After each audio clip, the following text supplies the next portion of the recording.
அத்தியாயம் 2. இந்த பெட்டியை என்னிடம் ஏன் தருகிறீர்கள் என்று கேட்டேன். காரணமாகத்தான் உன்னிடம் தருகிறேன், பத்திரமாக வைத்திரு என்றார்.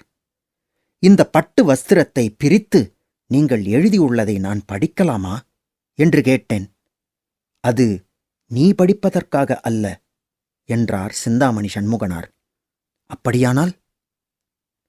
திருவேளூர் சங்கரன். காந்தனின் பங்களாவில் அந்த கார் அடங்கியது.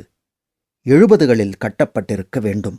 பழைய கருப்பு வெள்ளை படங்களில் வரும் பணக்காரர்களின் வீடு போல போர்ட்டிகோ முன்னால் தோட்டம், அதில் 2 மாடுகள் முட்டிக்கொள்வது போல் சிலை என்று பங்களாவில் பழமையின் மனம்.